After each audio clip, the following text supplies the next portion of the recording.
Today we're going to make Karahi chicken. Karahi chicken is a dish from Lahore. The word Karahi is actually the pan that it's cooked in, because chicken you can cook in so many different ways. There's butter chicken, there's all sorts.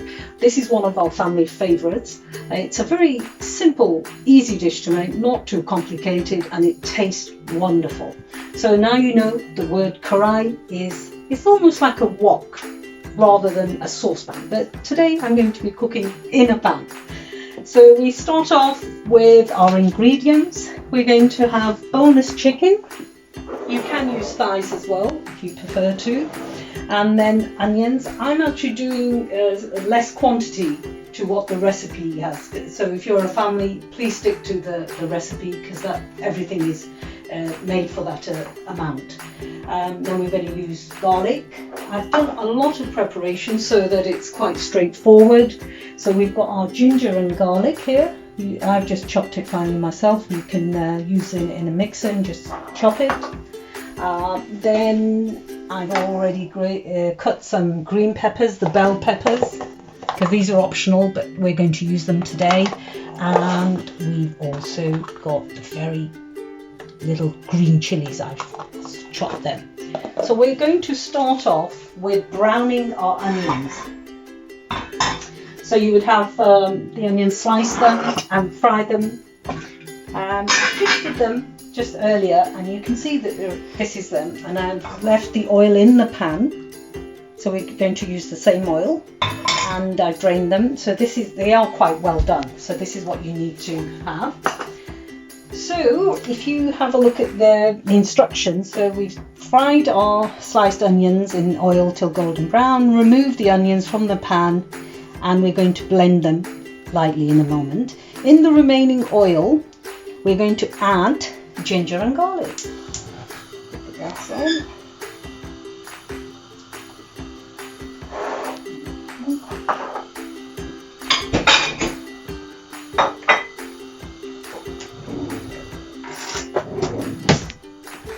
Heating up slightly.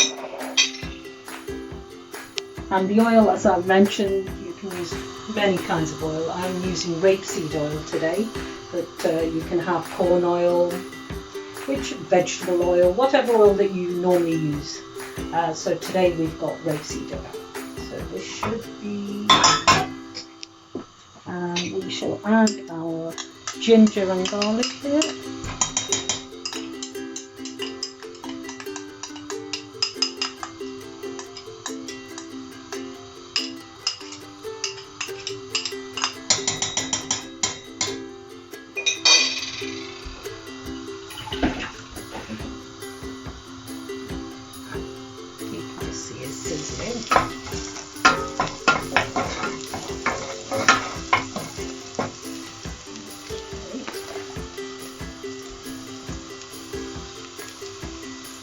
So we're going to add our chicken, because we actually literally just do this for very quick, so we can't overkill the ginger and the garlic.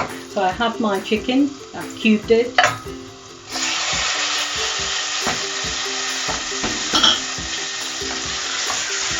And as you see, this is on a high heat.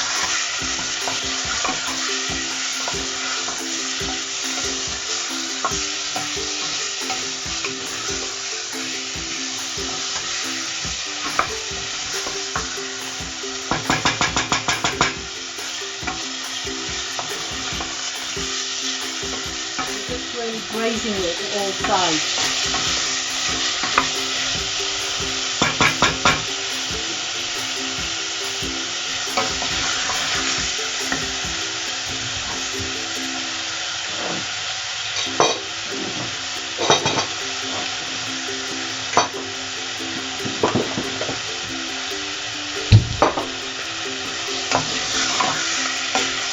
It shouldn't stick, because as you see, the meat is releasing water.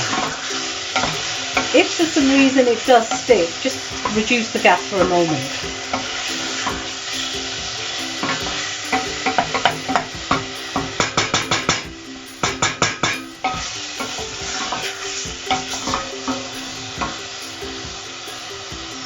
making sure it's all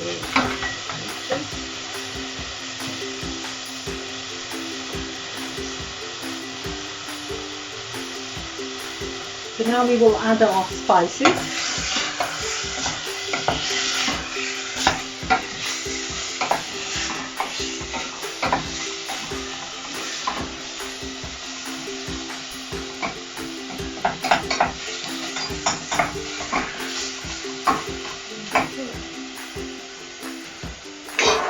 So we will be using these spices here. We'll have a look. We have salt, turmeric, we've got red chili powder, ground coriander. Okay.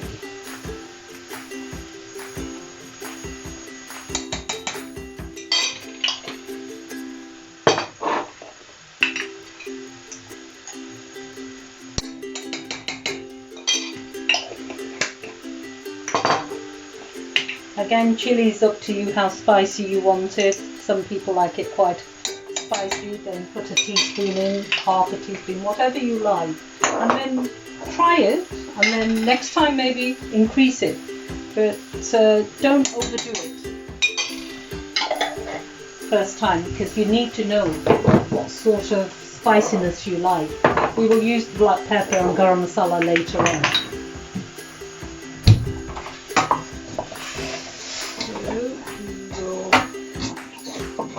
Stirring till all the spices have mixed in. You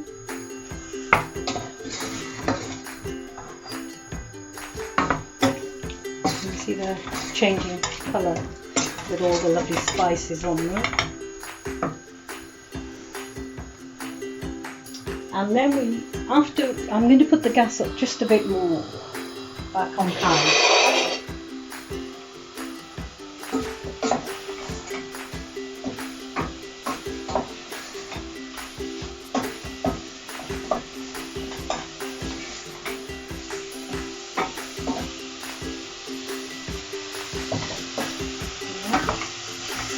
Now we will add our tomatoes. Again, you can use fresh if you like.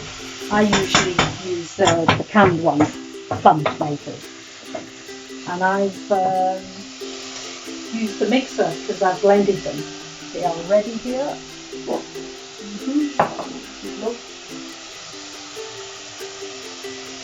Just blended them. You can put them in whole as well.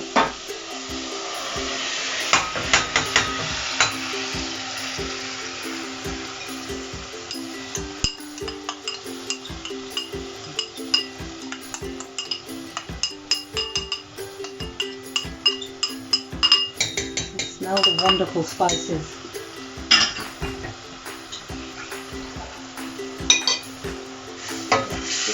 Stir.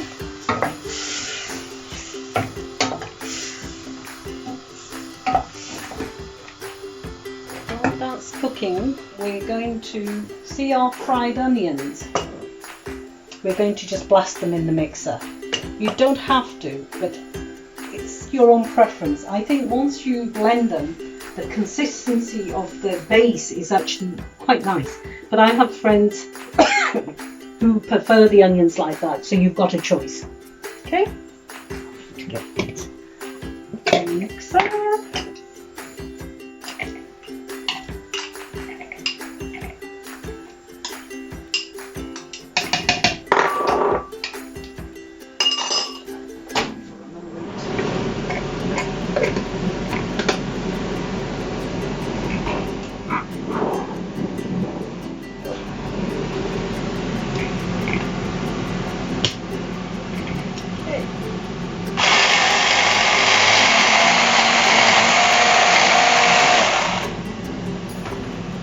You can see I haven't done it like a paste. I've just broke them down to a smaller size than what they were.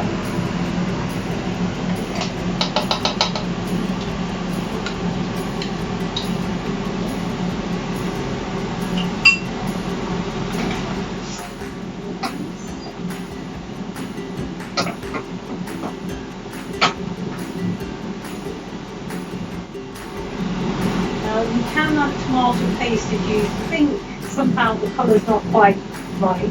Add a teaspoon of tomato paste. but I think this looks fine.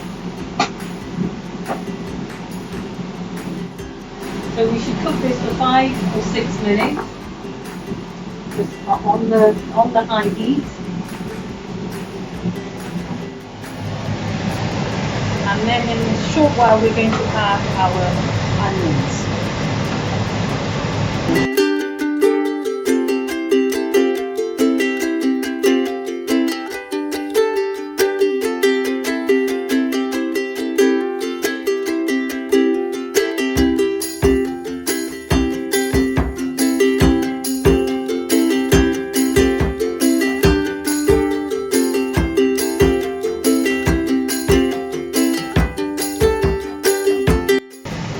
Notice once you've added the onion, it thickens at the base.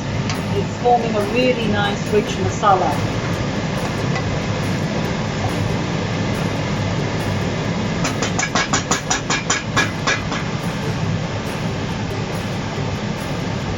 So we should cook this for about 5 minutes or so on a high heat. Because what we're trying to do now is we're actually trying to remove the moisture. So this stage is called a bunna. We're actually cooking this on a dry. So all the moisture should be removed. Because that's why it's on a high heat. Can you see?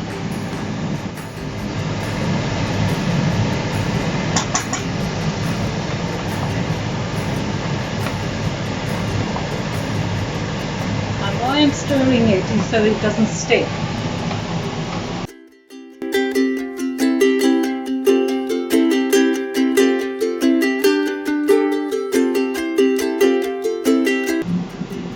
Reduce the gas now, and you can see the oil is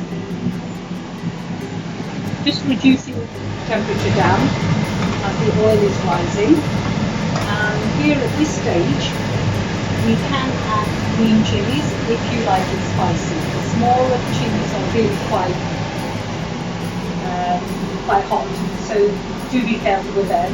The bell peppers are a very good alternative because they're not too spicy, but it gives a nice texture to your curry. And we'll just add very few green chilies.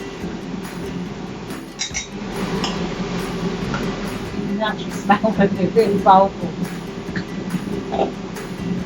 And then we've got our bell peppers, any colour, red, yellow, green, whatever you have in your fridge.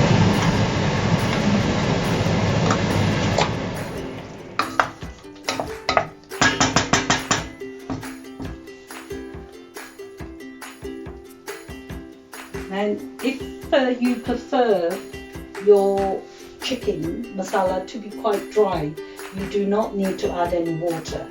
So if you prefer to have it a little bit moist, then you can add a cup of water, just to give it a soupier texture. That if you're going to serve it with rice, it would be actually quite nice to have a nice consistency of it, a bit more watery. But you could serve it dry as well, because a lot of people prefer it dry with naan bread, roti. The choice is yours. Maybe you could try it both ways. One time just to have it like that, dried, to put the final garnish as well. But I think we'll put a little bit of water in it, just to give it a nice texture.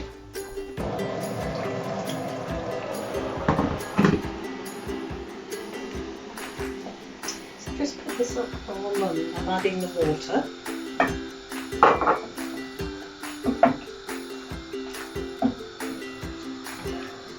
Once it comes to boil, then we just put our lid on it and let it simmer.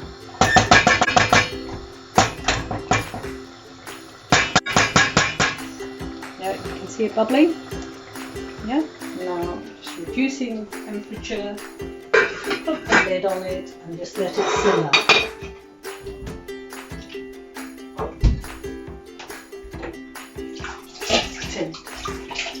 We are getting our final spices for right at the end, so we will be using garam masala and cumin seeds. Okay, so let's just have a look. So this has been simmering now for a good few minutes.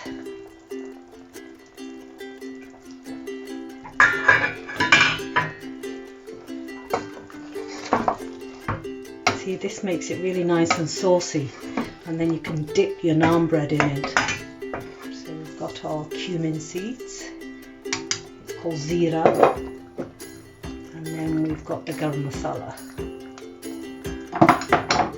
And I will get the coriander now, just to finish it off. I have frozen fresh coriander because it lasts longer, because otherwise it just simply lasts for a couple of days. You can have fresh or whatever you've frozen from before. Just sprinkle it right at the top.